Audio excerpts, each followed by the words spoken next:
Across a lifetime, an average person spends roughly 2.5 hours a day on social media. That's about 5.7 years of their life within the ages of 16 to 70. And as a 21-year-old, I realized that is far too much of my time going to be wasted scrolling on TikTok, Instagram, and YouTube. It even occurs to me, like, how often do we actually spend time alone with our own thoughts and not the ones that we see online? And in this digital age, we don't really have a choice. It's literally embedded into almost every aspect of our lives. Even young generations like me have grown into a world made of digital technology. But the problem here isn't technology itself, rather, it's our inability to manage the way it has influence over us. And sometimes the line between technology as a tool and technology as a trap is blurred. And if you're anything like me, you've probably felt that loss of control. My name is Mayan, and I am currently in my third year of my psychology degree. This topic has always brought wonder into my mind, and it falls under cyber psychology, the study of how the digital world, such as screens, algorithms, and even social media, shapes the way we think, feel, and behave. It also looks into how we can manage our online behaviors properly. Technology is integrated in a lot of areas of my life, including communication, connection with friends, entertainment and leisure, education, even fitness trackers, and sometimes work. A study in 2020 about adolescent mental health in the digital age talks about how technology itself is not entirely harmful or beneficial, but rather its psychological impact actually depends on an individual's coping mechanisms, emotional regulation, environmental support, as well as their personality and patterns of digital use. So I've come up with three systems that act as a buffer to how I respond to technology. So they are internal self-management, offline fulfillment, and environmental balance. Let's look into internal self-management. Firstly, our ability to regulate ourselves dictate how we are able to cope with stress and anxiety.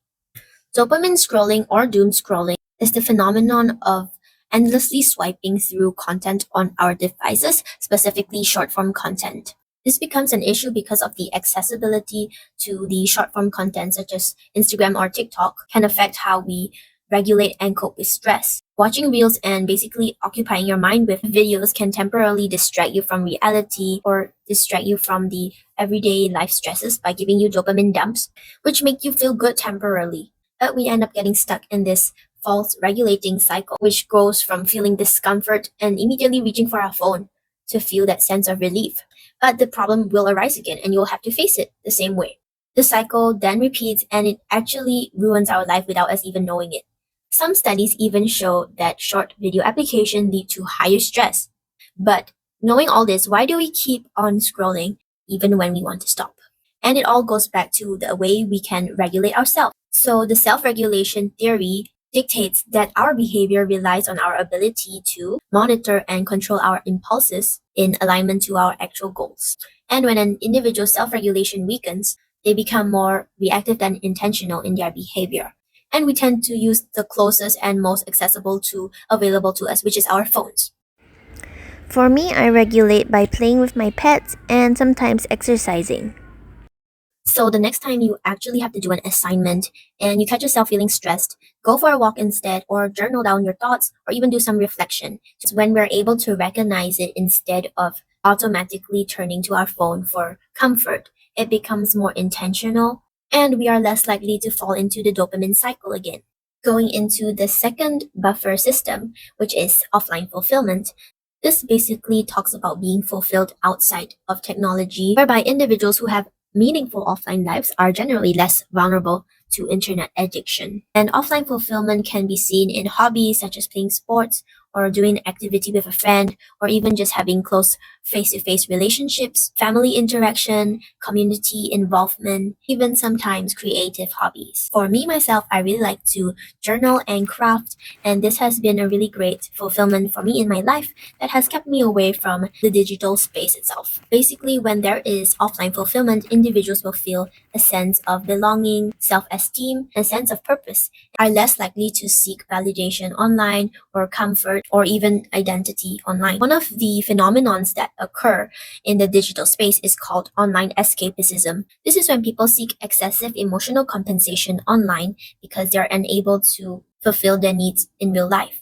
This can look like binge watching dramas, excessive gaming, or even sometimes spending excessive time in online chats. The gratifications theory can be used to explain this phenomenon. Is where we get the sense of fulfillment online that we're unable to get in real life. Lastly, I'm going to cover the last buffer system, which is environmental balance. So this is where your environment comes into place, which involves your routines, your digital free spaces, and the boundaries that you have around you. It's having an external system around you that helps you to shape your behavior. For me, I set a structured routine on where and when I can use my devices for until how long so that I don't overstep those boundaries and I don't have to make those decisions on my own as they are already made.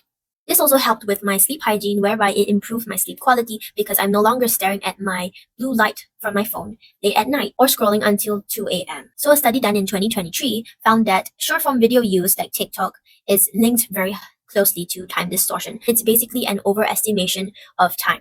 And I think that the time overestimation here can be explained by the cognitive load theory, whereby when our working memory is like overloaded with these short form reels and short form content, it sort of disrupts our attention and instead fills our brain with overstimulating content that we don't even know what to do with.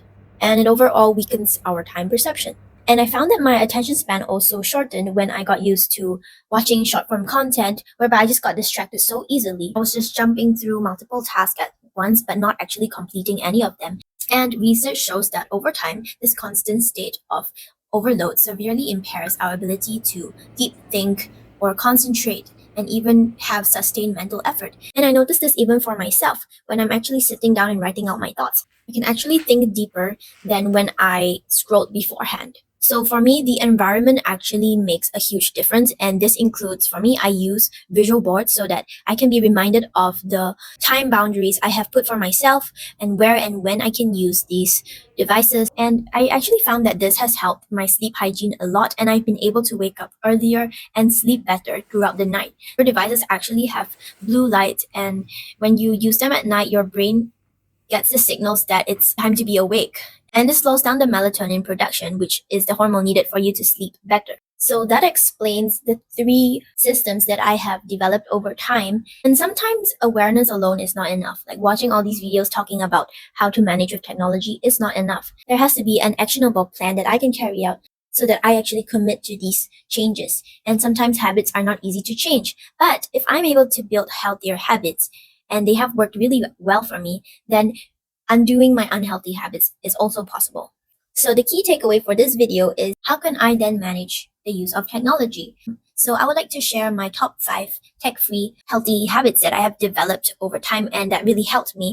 So the first one is to use a visual board. So visual boards help me as a physical reminder, and it helps me to remind when I should wind down or start winding down from the day. I also started using a capture notebook system, which I have over here, and I have used this for about 3 months now. It basically captures all the ideas that I have in my head so that I can build them for actual creative projects. And I really like writing in this book as it makes me feel more in touch with the physical world. I can actually flip through the pages and refer to what I wrote previously. Philosophers like Plato or Socrates did not have any digital technologies to occupy their mind or to scroll. Instead, they sat with silence, and that's where major scientific discoveries or major creative breakthroughs actually occur. So the third habit I have built is to reach for my journal every morning and to kickstart the day by writing out what I want to achieve in that day itself. So instead of reaching for my phone, I get to start the day fresh and look towards productivity instead of me being overwhelmed. The next habit I think everyone should also apply is to avoid devices on the dining table. So I find that eating helps me to connect with the food, connect with the nutrients that actually enter my body, and to also connect to the people around us, such as your family members or friends, get to know about their day. And the next habit is to turn off all notifications on those apps that you find distracting. And for me, I make it a little bit harder to access by hiding these apps so that when I actually intend to use it, I make sure it's intentional, not impulsive. The key here is not to eliminate technology out of our lives completely, but that we have a responsibility as users of technology to be in control of and to be aware of its effects on us and how we can moderate it so that it doesn't take over our lives and our thinking. And if you ever feel trapped by technology, just know that it's not the end yet. There's always a chance to break free from it. There's always a chance to rebuild your habits and to create, because you're not meant to limit yourself to what's already around you, but go ahead and explore, try out new hobbies, meet new people, learn new skills. And that's how our mind keeps growing to the new possibilities of the world. And that is all for my video. I hope you enjoy watching this. And here are the citations and references to all the links that I have used for my literature.